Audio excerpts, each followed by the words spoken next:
Le silence qui règne dans l'appartement de Yann et Johanna n'a rien d'un apaisement. Il est dense, chargé d'une tension presque palpable, comme si les murs eux-mêmes avaient absorbé les éclats des jours précédents et refusaient désormais de les restituer. Lorsque Johanna entre dans la chambre et découvre le miroir fissuré, son regard glisse immédiatement vers la main de son mari, tuméfié, rouge, mal dissimulé derrière une attitude faussement détendue.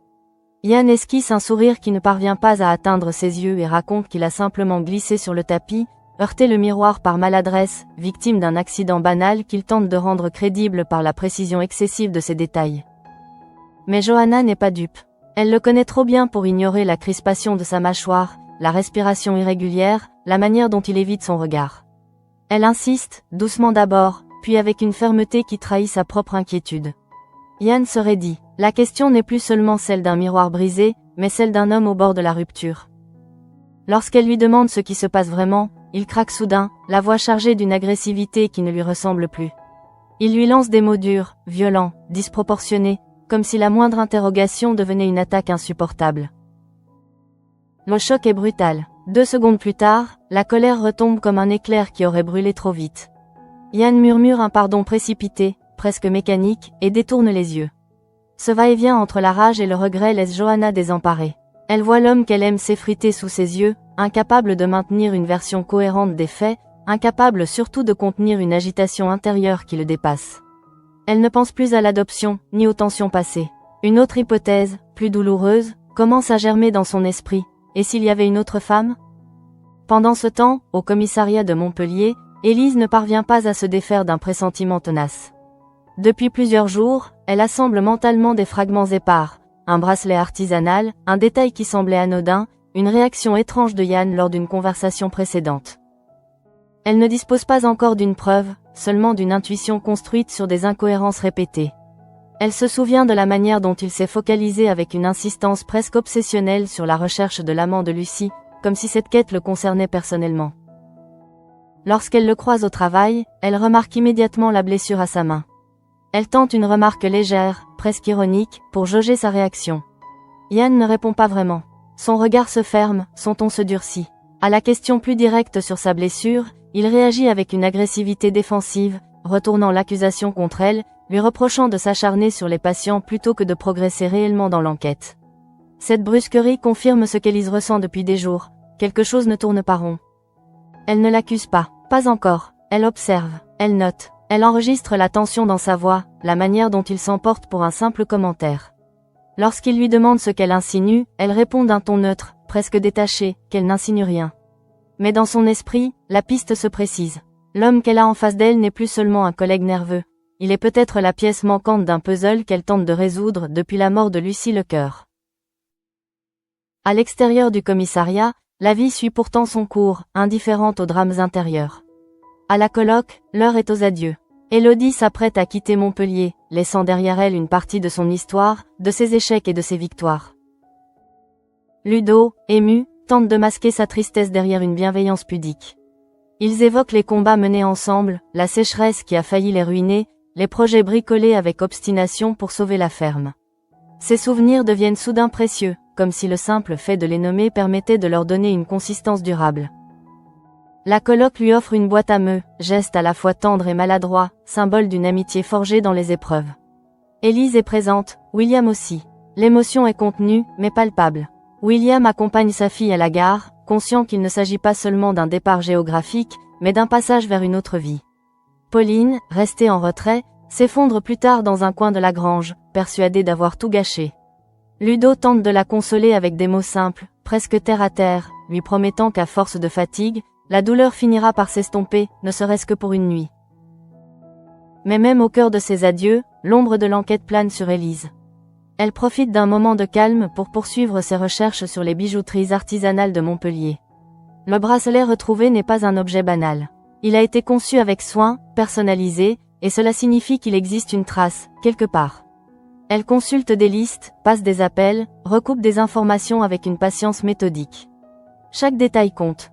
De son côté, Yann termine sa journée dans un état de tension extrême. Lorsqu'il monte dans sa voiture, le silence de l'habitacle devient oppressant. Les souvenirs affluent sans qu'il puisse les contenir. Il revoit Lucie, son sourire, leurs moments volés, les mensonges accumulés pour préserver son mariage. Puis, dans un glissement presque imperceptible entre mémoire et hallucination, il entend sa voix. Claire, distincte, insistante. Elle lui parle comme si elle était assise à côté de lui. Elle lui dit de dire la vérité, que tout est déjà perdu, que Johanna n'est plus qu'une illusion qu'il tente désespérément de protéger. Yann serre le volant jusqu'à blanchir les jointures. Il sait que cette voix n'est pas réelle, et pourtant elle résonne avec une force troublante. Ce n'est plus seulement la culpabilité qui le ronge, mais la peur de perdre pied. La frontière entre ce qu'il a fait et ce qu'il imagine commence à se fissurer. Il comprend confusément que le secret qu'il croyait maîtriser est en train de se refermer sur lui comme un piège. Au même moment, Élise obtient enfin un rendez-vous avec le bijoutier susceptible d'avoir fabriqué le bracelet. L'homme se souvient du modèle. Il évoque un client précis, une commande particulière. Surtout, il possède une trace de la transaction, un reçu bancaire conservé avec rigueur. Ce simple document change tout. Pour la première fois, l'enquête quitte le terrain des hypothèses pour entrer dans celui des faits vérifiables. Élise récupère une copie du reçu. Le nom n'apparaît pas immédiatement, mais les coordonnées bancaires suffisent pour lancer une demande de confirmation. Elle quitte la boutique avec le sentiment d'avoir franchi une étape décisive. Son intuition n'était pas vaine. Reste à prouver, formellement, l'identité du titulaire du compte.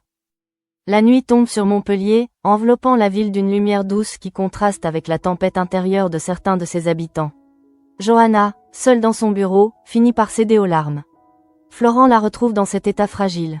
Elle lui confie son incompréhension, son impression que le comportement de Yann ne peut plus être expliqué par le stress ou les projets d'adoption.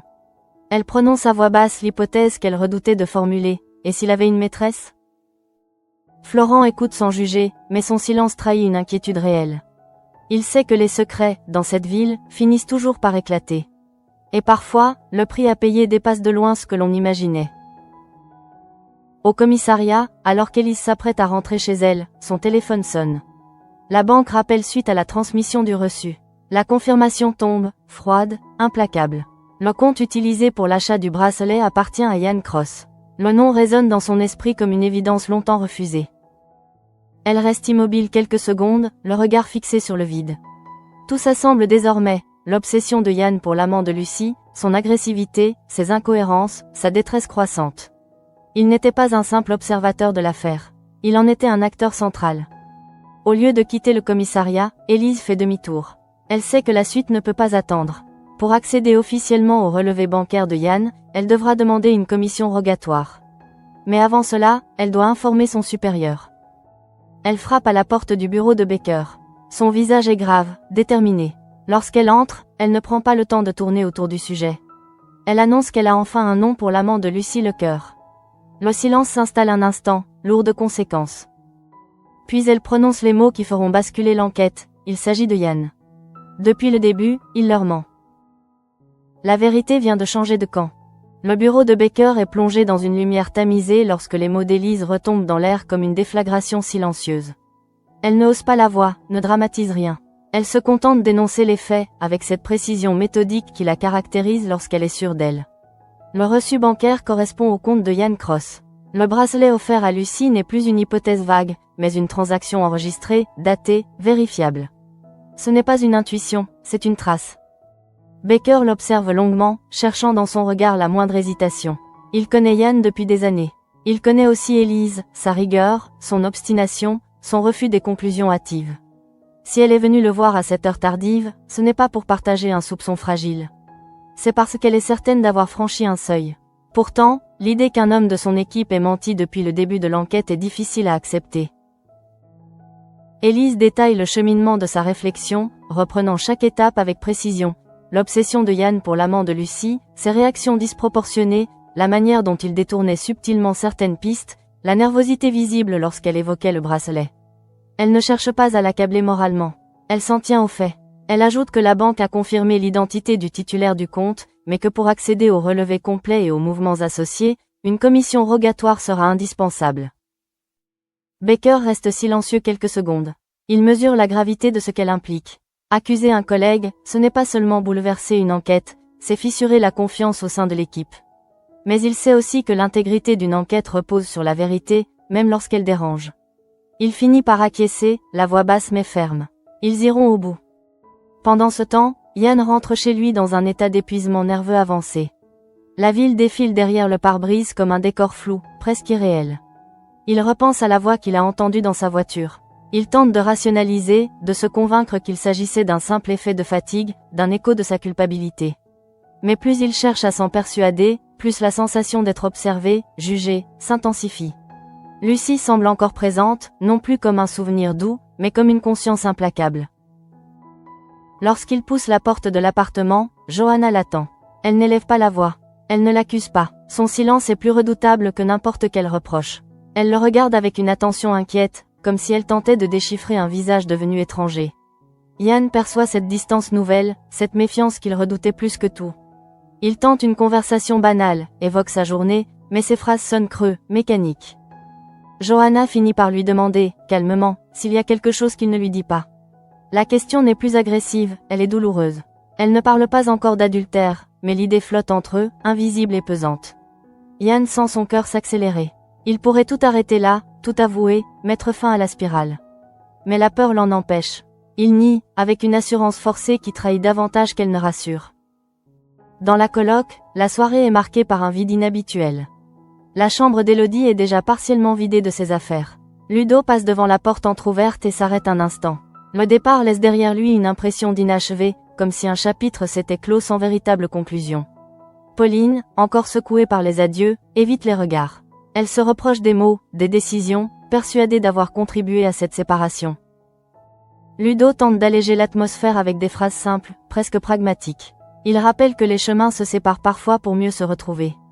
Mais derrière cette sagesse apparente, lui aussi ressent une inquiétude diffuse. La ferme a survécu à des crises bien plus graves, pourtant ce départ symbolise une fragilité nouvelle. Les liens humains, contrairement aux récoltes, ne se replantent pas toujours avec la même facilité. À l'autre bout de la ville, Charles marche seul après avoir fui le food truck de Flore. L'image d'Elliot s'impose à lui avec une netteté douloureuse. Le moment où tout a basculé, les gestes irréversibles, la culpabilité qui ne l'a jamais quitté. Lorsque Flore s'est approchée pour l'embrasser, ce n'est pas le désir qui l'a submergé, mais la mémoire. Il ne se sent pas digne d'un nouvel amour, pas encore. La fuite est devenue son réflexe, sa manière d'éviter toute confrontation avec lui-même. Flore, de son côté, tente de masquer son humiliation derrière une ironie défensive. Elle confie à Bilal et Ludo qu'elle a essuyé ce qu'elle appelle un vent intergalactique. Elle en rit, mais son regard trahit une blessure. Elle ne comprend pas cette réaction brutale, ce départ précipité. Elle n'a pas été insistante, pas déplacée. Elle sent que quelque chose lui échappe, un passé qui pèse sur Charles sans qu'elle en mesure toute la profondeur. Au commissariat, Élise prépare les démarches nécessaires pour officialiser la suite de l'enquête. Elle sait qu'une fois la machine judiciaire enclenchée, il n'y aura plus de retour en arrière. Yann sera confronté aux preuves, interrogé non plus comme collègue, mais comme suspect potentiel. Cette transition la trouble malgré elle. Elle se souvient des discussions partagées, des enquêtes menées côte à côte. Elle n'éprouve ni colère ni satisfaction, seulement une gravité lucide. Elle repense aussi à Lucie, à son sourire sur les photos, à la vie interrompue brutalement. Derrière le scandale et la trahison, il y a une femme morte, une vérité à établir. C'est cela qui doit primer. Elle se raccroche à cette certitude pour étouffer les doutes personnels. Yann, incapable de trouver le sommeil, se lève au milieu de la nuit. Il traverse le salon plongé dans l'obscurité et s'arrête devant le miroir fissuré. La cassure reflète son visage en fragments déformés. Il passe sa main blessée sur la surface froide, comme pour mesurer l'étendue des dégâts. Il se demande à quel moment il a perdu le contrôle.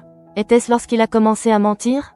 Ou bien avant, lorsqu'il a cru pouvoir vivre deux vies parallèles sans que l'une n'engloutisse l'autre? La voix de Lucie résonne de nouveau dans son esprit, plus insistante. Elle lui répète qu'il a déjà perdu Johanna, que le silence ne le protège plus. Il ferme les yeux, tente de respirer profondément. Mais la frontière entre culpabilité et hallucination devient floue. Son état mental se dégrade, imperceptiblement mais sûrement. Le lendemain matin, Johanna part travailler avec une boule au ventre. Elle croise Florent et lui confie, d'une voix brisée, qu'elle ne reconnaît plus l'homme avec qui elle partage sa vie. Elle n'ose pas encore parler de trahison avérée, mais elle sent que quelque chose se disloque. Florent l'écoute avec une attention sincère, conscient que la vérité, quelle qu'elle soit, aura des répercussions bien au-delà d'un simple couple. Au commissariat, Baker convoque Élise pour confirmer la demande de commission rogatoire. Les procédures sont enclenchées. Les relevés bancaires permettront de vérifier l'étendue des transactions entre Yann et Lucie. Chaque ligne sera examinée, chaque date comparée aux événements de l'enquête. La mécanique judiciaire avance, froide, méthodique. Élise croise Yann dans le couloir. Leurs regards se rencontrent brièvement. Elle perçoit chez lui une fatigue inhabituelle, une tension contenue. Il ignore encore que son nom a été prononcé dans le bureau de Baker comme celui de l'amant de Lucy. Il continue d'évoluer dans un équilibre précaire, inconscient que le sol se dérobe sous ses pieds. La journée s'annonce décisive. Pour Yann, elle ressemble encore à une tentative désespérée de maintenir les apparences. Pour Élise, elle marque le début d'une confrontation inévitable. La vérité n'est plus une hypothèse fragile, elle a désormais un nom, un compte bancaire, une signature.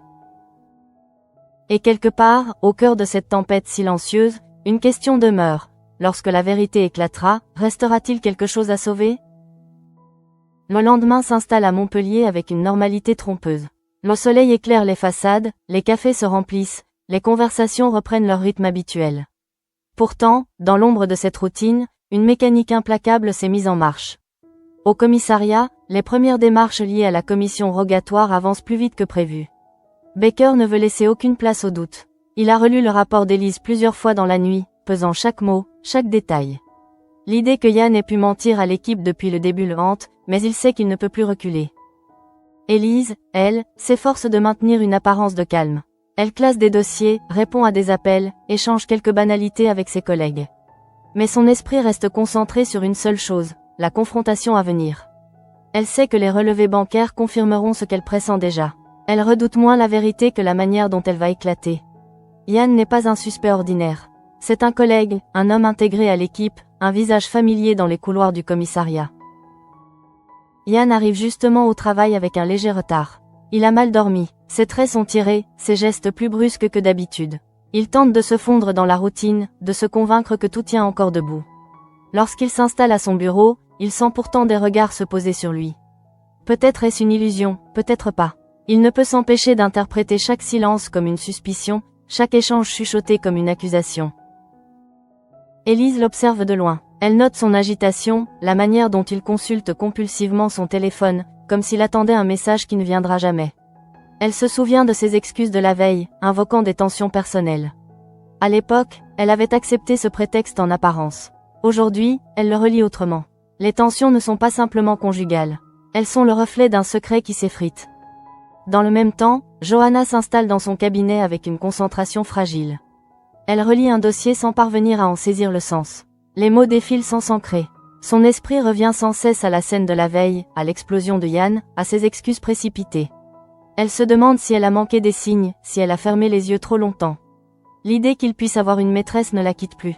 Ce n'est pas seulement la jalousie qui la ronge, mais l'impression d'avoir été tenue à l'écart d'une vérité essentielle.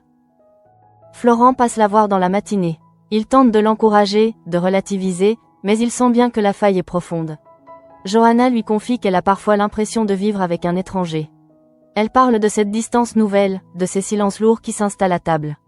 Elle n'ose pas encore prononcer le nom de Lucy, mais l'ombre de la défunte plane déjà entre eux. Au commissariat, la confirmation officielle arrive plus tôt que prévu. Les premiers éléments transmis dans le cadre de la procédure établissent clairement plusieurs mouvements financiers entre le compte de Yann et des dépenses liées à Lucy. Des paiements réguliers, des achats ciblés. Le bracelet n'est plus un détail isolé. Il s'inscrit dans une série d'actes cohérents. Élise lit les lignes une à une, le cœur serré. Elle n'éprouve aucune satisfaction, seulement la certitude froide que la vérité est désormais incontestable. Baker la convoque dans son bureau. Il referme la porte avec une gravité inhabituelle. Ils passent en revue les documents ensemble. Chaque chiffre est un clou supplémentaire dans le cercueil des mensonges de Yann.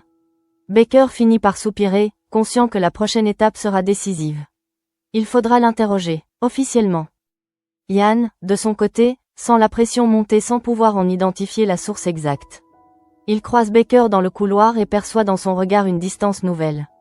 Rien n'est dit, mais tout semble déjà engagé. Cette impression d'être encerclé se renforce lorsqu'il repense à la voix de Lucy dans sa voiture. Elle lui avait murmuré que tout finirait par se savoir. Il commence à se demander si cette hallucination n'était pas une prémonition. Dans l'après-midi, Élise décide de confronter une dernière fois Yann de manière informelle. Elle s'approche de son bureau avec un dossier à la main, feignant une question technique. La conversation débute sur un ton neutre, presque professionnel. Puis elle glisse, subtilement, vers Lucy. Elle évoque le bracelet, comme si elle cherchait encore des pistes. Yann se tend immédiatement. Son regard se durcit, sa respiration s'accélère. Il tente de détourner la conversation, d'insister sur d'autres suspects potentiels. Mais Élise le fixe sans ciller. Elle ne l'accuse toujours pas ouvertement. Elle observe ses réactions. Elle note la manière dont ses doigts tremblent légèrement lorsqu'il referme le dossier. Elle comprend que le moment approche où les faux-semblants ne suffiront plus. À la ferme, Ludo essaie de reprendre le rythme habituel du travail. L'absence d'Élodie laisse un vide concret dans les tâches quotidiennes. Pauline, encore fragile, se force à participer, déterminée à ne pas se laisser submerger. Ils évoquent Charles et son étrange réaction face à Flore. Ludo suppose qu'il porte encore le poids d'Elliot. Il sait que certaines culpabilités ne s'effacent pas avec le temps, qu'elles s'infiltrent dans chaque tentative de bonheur. Flore, de son côté, oscille entre ironie et déception. Elle prétend que ce n'était qu'un flirt sans importance, mais au fond d'elle, elle s'interroge. Elle a senti chez Charles une panique réelle, presque viscérale. Elle pressent que son passé continue de le hanter, qu'il n'est pas prêt à laisser entrer quelqu'un dans sa vie sans affronter d'abord ses propres démons. En fin de journée, Baker convoque officiellement Yann. L'appel est bref, formel. Yann sent son estomac se nouer. Il tente de rester impassible en se dirigeant vers le bureau de son supérieur. Chaque pas lui semble plus lourd que le précédent. Lorsqu'il entre, il aperçoit Élise assise à côté de Baker. Le dispositif est clair. Ce n'est plus une simple discussion entre collègues. Baker commence par rappeler les éléments de l'enquête, la nécessité de clarifier certains points. Il évoque le bracelet, la transaction bancaire. Yann pâlit légèrement. Il cherche ses mots, tente de minimiser, d'expliquer qu'il connaissait Lucie, oui, mais que cela ne signifie rien de compromettant. Il parle d'une relation amicale, d'un geste mal interprété. Élise intervient alors, d'une voix calme mais ferme. Elle mentionne les relevés bancaires, les paiements répétés, les dates concordantes. Les explications de Yann se fissurent. Il se défend, mais ses arguments manquent de cohérence. Il nie avoir menti intentionnellement, prétend avoir voulu protéger sa vie privée. Pourtant, au fond de lui, il sait que la ligne rouge a été franchie.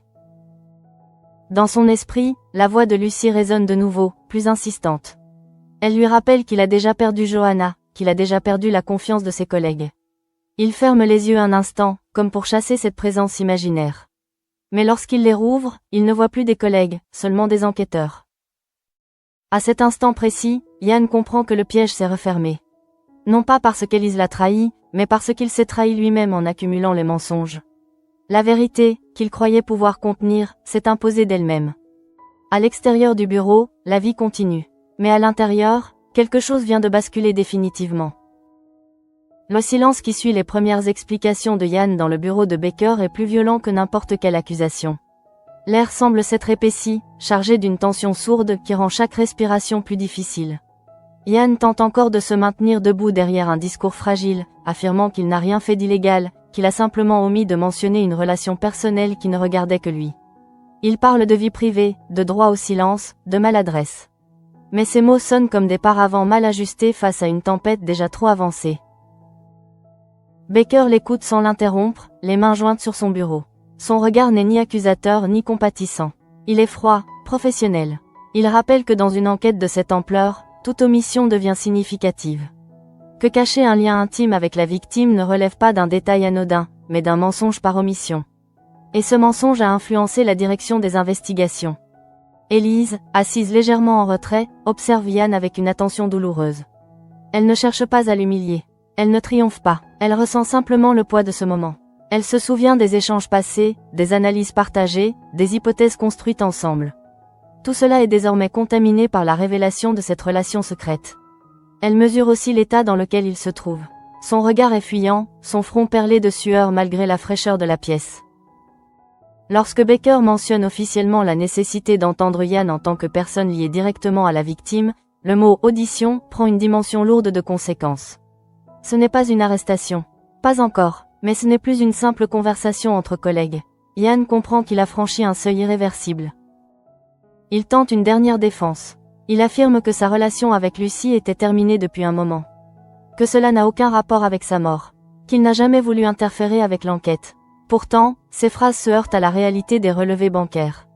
Les dates sont récentes, les paiements réguliers, le bracelet acheté peu avant les événements.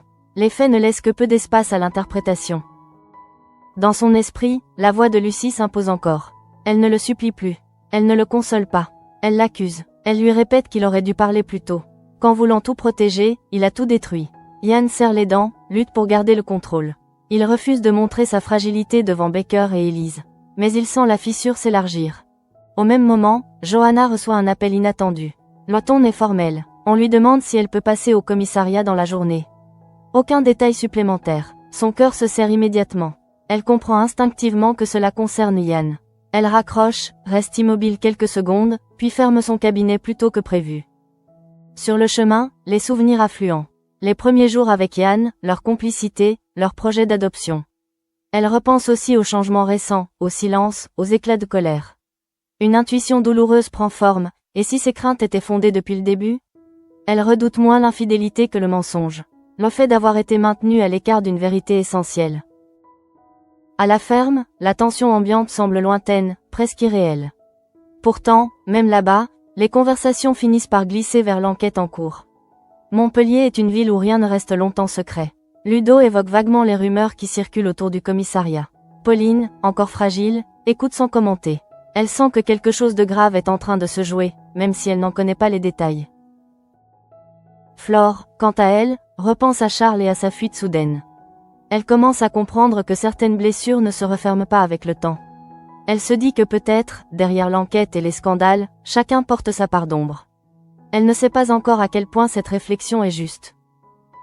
Au commissariat, l'audition de Yann se poursuit. Baker pose des questions précises sur la nature de sa relation avec Lucie. Depuis quand? Dans quelles circonstances? Pourquoi ne rien avoir dit?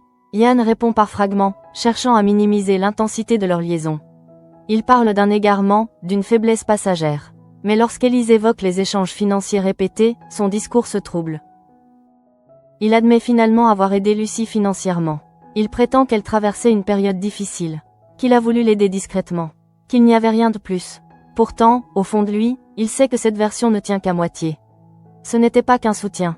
C'était une relation construite sur le secret, sur le désir et la culpabilité. Johanna arrive au commissariat en fin d'après-midi.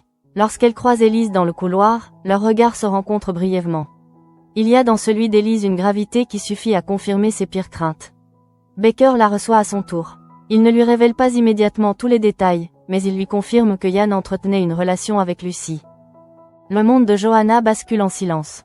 Elle ne crie pas, elle ne s'effondre pas, elle reste droite, immobile, comme si son corps refusait de céder sous le choc. Elle pose une seule question, depuis combien de temps? Baker ne répond pas précisément. Il évoque une relation suivie, des éléments financiers, des dissimulations. En sortant du bureau, Johanna croise Yann dans le couloir. Le face-à-face est brutal. Aucun mot ne sort immédiatement. Leurs regards parlent pour eux. Yann tente d'approcher, de prononcer une explication. Mais Johanna recule légèrement. Ce geste infime suffit à tout dire. La confiance est brisée. Dans son esprit, tout se réorganise à une vitesse vertigineuse. Les colères inexpliquées, les absences, les regards fuyants. Elle comprend que ce qu'elle percevait comme une instabilité récente était en réalité le symptôme d'un secret plus ancien. Elle se sent trahie, non seulement comme épouse, mais comme partenaire. Elle réalise qu'elle a défendu un homme qui lui mentait depuis le début de l'affaire. Yann tente de lui parler, mais sa voix tremble. Il répète qu'il voulait la protéger, qu'il ne savait pas comment avouer. Mais ces mots arrivent trop tard. Johanna ne voit plus qu'un homme acculé, pris dans ses propres contradictions. Elle quitte le commissariat sans se retourner. La nuit tombe sur Montpellier avec une lourdeur inhabituelle. Yann reste seul dans un bureau vide, suspendu entre deux mondes. Il n'est pas encore inculpé. Il n'est pas encore officiellement suspecté d'un crime. Mais il a perdu l'essentiel, la confiance de ses collègues, l'amour de sa femme, et peut-être même sa propre stabilité mentale. Élise, de son côté, quitte le commissariat plus tard que d'habitude.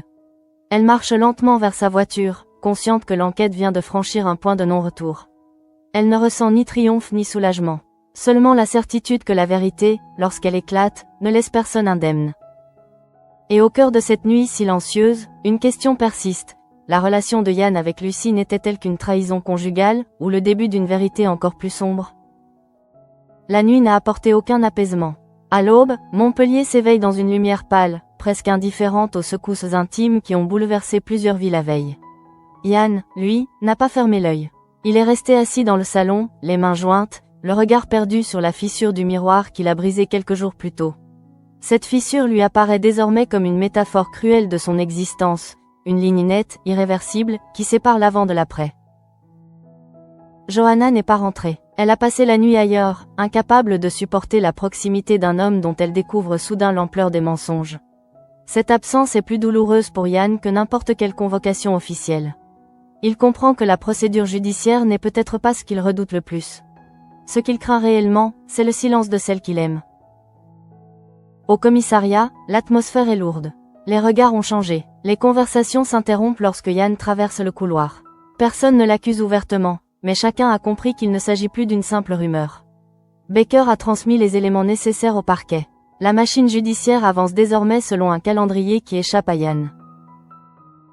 Élise, fidèle à elle-même, reste concentrée sur les faits. Elle examine de nouveaux relevés bancaires qui viennent d'être versés au dossier. Les transactions montrent des rendez-vous fréquents, des paiements effectués dans des hôtels, des dépenses qui dessinent le portrait d'une relation suivie et assumée en secret. Elle ne peut s'empêcher de ressentir une pointe d'amertume. Non pas parce que Yann a trompé Johanna, mais parce qu'il a menti à toute l'équipe en prétendant chercher un homme qui, en réalité, était lui-même. Dans le même temps, Johanna s'est réfugiée dans son bureau. Elle tente de se raccrocher à son travail, mais les dossiers devant elle deviennent flous. Chaque phrase qu'elle lit lui rappelle l'ironie cruelle de la situation. Elle passe ses journées à défendre des clients accusés de mensonges ou de dissimulation, alors que son propre mari vient de lui cacher une double vie. Elle repense à leur discussion sur l'adoption, à la confiance qu'elle croyait solide. Elle se demande si tout n'était qu'une façade. Florent passe la voir une nouvelle fois. Il ne pose pas de questions indiscrètes. Il se contente d'être présent. Johanna finit par parler, d'une voix calme mais brisée.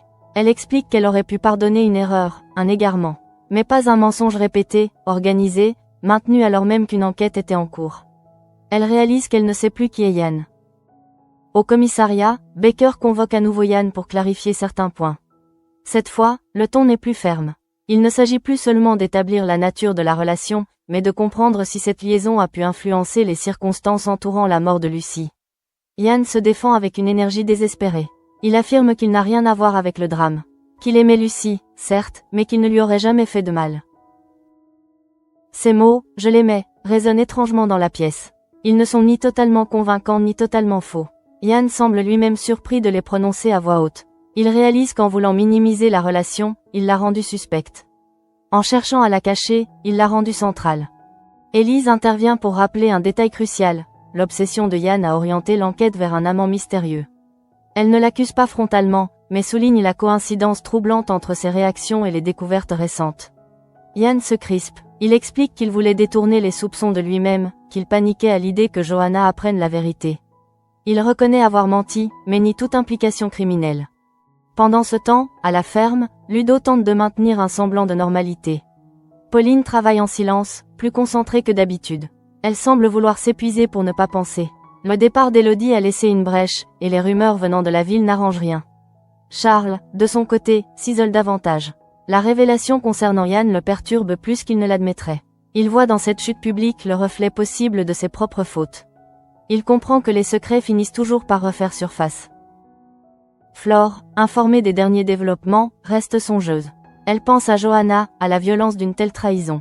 Elle se dit que la vérité, aussi brutale soit-elle, est parfois préférable au mensonge prolongé. Cette réflexion la pousse à envisager une conversation franche avec Charles. Elle ne veut pas d'une relation construite sur des silences. Au commissariat, la pression monte encore d'un cran.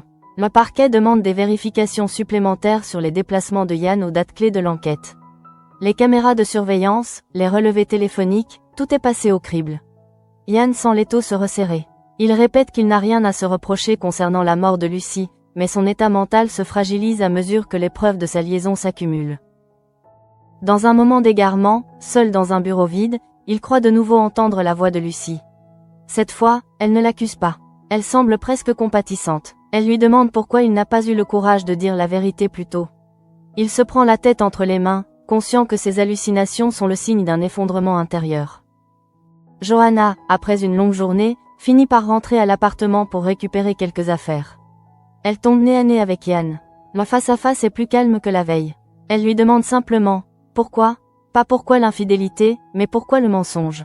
Yann tente d'expliquer sa peur de la perdre, sa panique face aux conséquences. Mais ses explications semblent creuses face à l'ampleur des dégâts. Johanna lui annonce qu'elle a besoin de temps. Elle ne parle pas de séparation définitive, mais son regard laisse entendre que rien ne sera plus comme avant. Elle quitte l'appartement en silence, laissant Yann seul face à ses choix. Au commissariat, Élise boucle un rapport intermédiaire. Elle sait que l'enquête n'est pas terminée. La liaison de Yann avec Lucie éclaire de nombreux points, mais elle ne prouve pas encore une implication directe dans sa mort. Pourtant, la frontière est mince entre mensonge et culpabilité. Et dans ce genre d'affaires, la perception compte autant que les faits. La ville, quant à elle, commence à murmurer. Les rumeurs circulent vite à Montpellier. Le nom de Yann est prononcé dans les cafés, dans les couloirs des cabinets d'avocats, dans les marchés. Il n'est plus seulement un policier respecté. Il est devenu l'homme au centre d'un scandale. Et tandis que la nuit retombe une nouvelle fois sur la ville, une certitude s'impose. La vérité n'a pas seulement exposé une liaison secrète. Elle a déclenché une réaction en chaîne dont personne ne mesure encore toutes les conséquences. La suspension tombe en début de matinée, sèche, administrative, presque impersonnelle. Baker n'a pas le choix. Le parquet l'exige, et l'image du commissariat ne peut se permettre la moindre ambiguïté. Yann est mis à l'écart le temps que les vérifications se poursuivent. Ce n'est pas une reconnaissance de culpabilité, mais c'est déjà une chute. Lorsqu'il reçoit la notification officielle, il reste immobile quelques secondes, comme si les mots refusaient de s'imprimer dans sa conscience. Suspendu, écarté, lui, qui passait ses journées à interroger les autres, devient soudain celui qu'on observe à distance. Élise apprend la décision sans surprise. Elle savait que cela arriverait. Pourtant, en voyant Yann vider son bureau, rassembler ses dossiers, glisser ses affaires personnelles dans un carton, elle ressent une douleur sourde. Ce n'est pas la chute d'un simple collègue, c'est celle d'un homme qu'elle a connu solide, rationnel, sûr de lui. Elle ne détourne pas le regard lorsqu'il passe devant elle. Leurs yeux se croisent une fraction de seconde. Il y a dans celui de Yann une fatigue extrême, une forme de résignation mêlée de colère contenue. Dans le même temps, les analyses continuent. Les relevés téléphoniques confirment des échanges réguliers avec Lucie jusqu'à peu de temps avant sa mort. Les bornages de son téléphone sont comparés aux déplacements connus de la victime. Pour l'instant, rien ne prouve qu'il se trouvait sur les lieux au moment critique. Mais l'accumulation de dissimulation fragilise sa position. Baker insiste sur un point, ce n'est pas l'infidélité qui est jugée, mais l'impact potentiel de cette relation sur l'enquête. Yann quitte le commissariat en fin de matinée. La lumière extérieure lui paraît agressive, presque irréelle. Il monte dans sa voiture sans savoir réellement où aller. L'appartement lui semble hostile, chargé du souvenir du regard de Johanna. Il finit par rouler sans but précis, traversant Montpellier comme un étranger.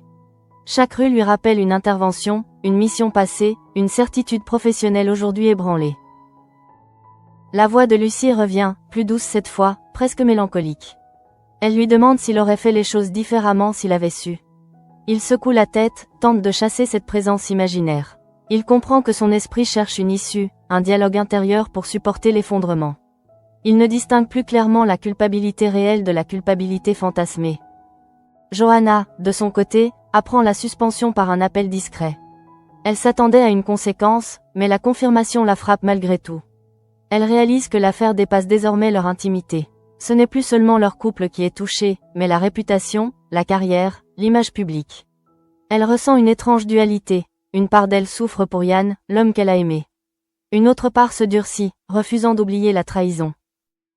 Elle accepte de rencontrer Yann dans un lieu neutre, un café discret loin des regards familiers. L'échange est calme, presque clinique. Yann tente de lui expliquer que la suspension ne signifie pas qu'il est coupable. Il insiste sur le fait qu'il n'a jamais fait de mal à Lucie. Johanna l'écoute sans l'interrompre. Elle cherche dans son visage un signe de sincérité absolue. Elle finit par lui poser la question qu'elle redoutait. « Est-ce que tu l'aimais » Yann hésite. Ce silence, bref mais perceptible, est plus éloquent que n'importe quelle réponse. Il finit par admettre qu'il s'est attaché, qu'il s'est laissé entraîner dans une relation qu'il pensait maîtriser.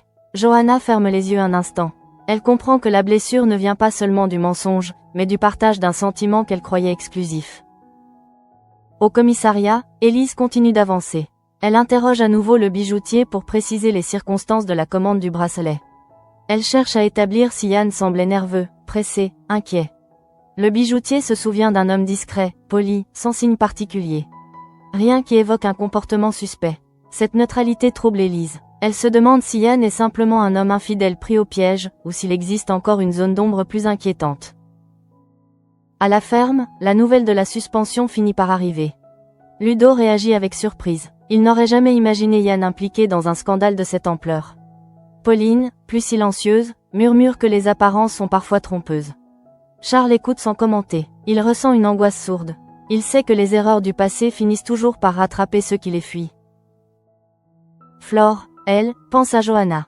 Elle imagine la violence intérieure que représente une telle révélation. Elle se dit qu'aucune relation ne peut survivre longtemps sans vérité. Cette pensée la pousse à reconsidérer son propre silence face à Charles. Elle décide qu'elle ne veut pas d'un amour construit sur des zones d'ombre. En fin de journée, Baker convoque Elise pour faire un point. Les éléments recueillis ne permettent pas encore de relier directement Ian à la mort de Lucy. Mais la pression médiatique commence à se faire sentir. Des journalistes ont eu vent de la suspension. Baker insiste sur la nécessité de rester rigoureux, de ne pas céder à la tentation d'un coupable trop évident. Elise acquiesce. Elle sait que la vérité judiciaire exige patience et méthode. Elle refuse de transformer la liaison de Ian en preuve implicite de culpabilité.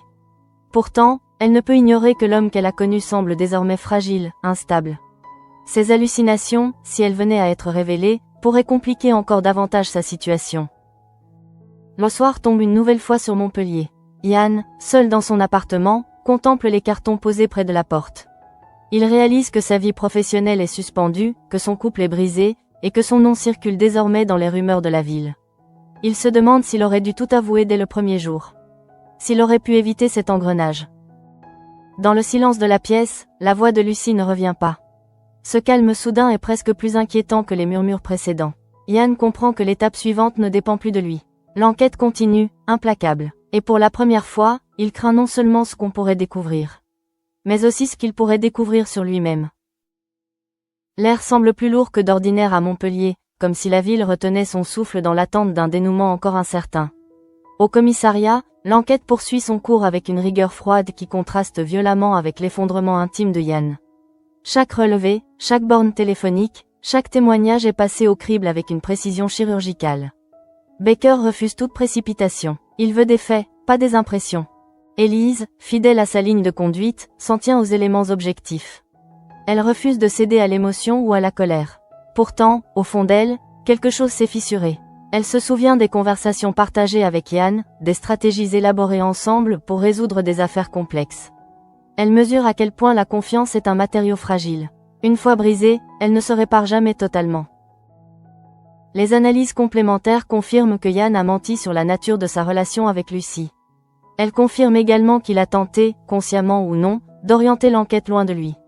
Mais malgré l'accumulation de preuves sur la liaison, aucun élément matériel ne l'implique directement dans la mort de Lucy. Cette nuance est essentielle. Elle sépare encore le mensonge moral de la responsabilité pénale. Baker convoque Elise en fin d'après-midi pour faire un point définitif. La tension est palpable. Les médias commencent à s'agiter.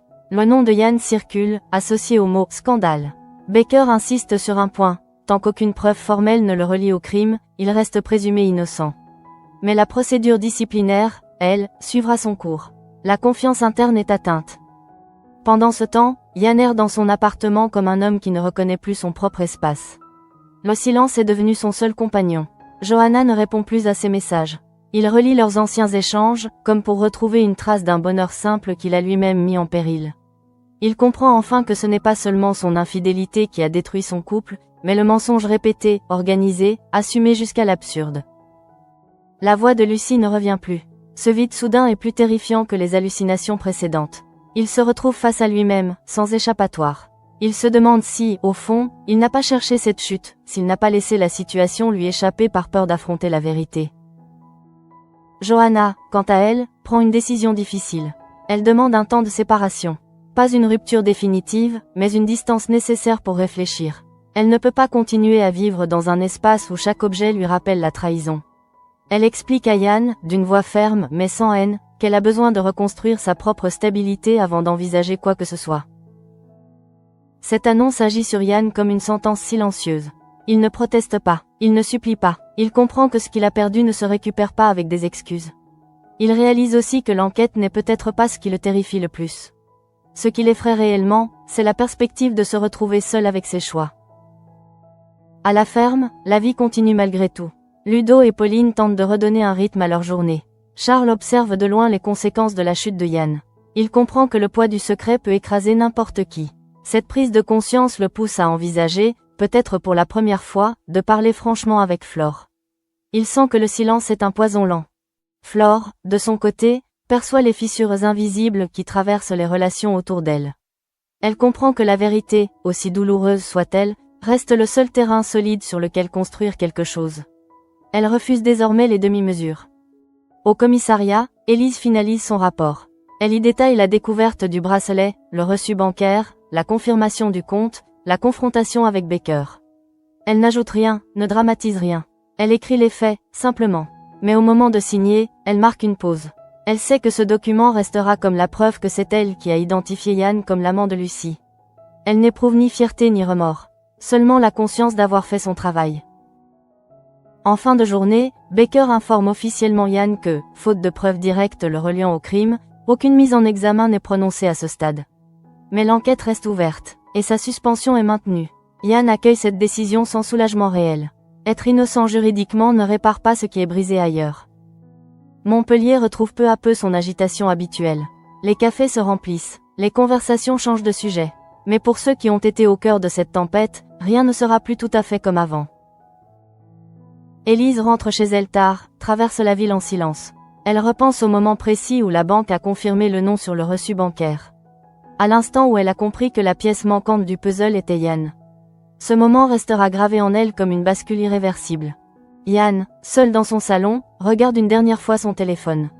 Aucun message de Johanna. Il comprend que la vérité, lorsqu'elle éclate, ne détruit pas seulement les mensonges. Elle transforme irrémédiablement ceux qui l'entendent. Et quelque part, dans l'ombre de cette affaire, une question demeure. Si Yann n'est pas responsable de la mort de Lucie, qui l'est réellement? L'enquête continue, mais une certitude s'impose déjà. Depuis le jour où Élise a dénoncé Yann à Baker, plus rien ne pourra être effacé.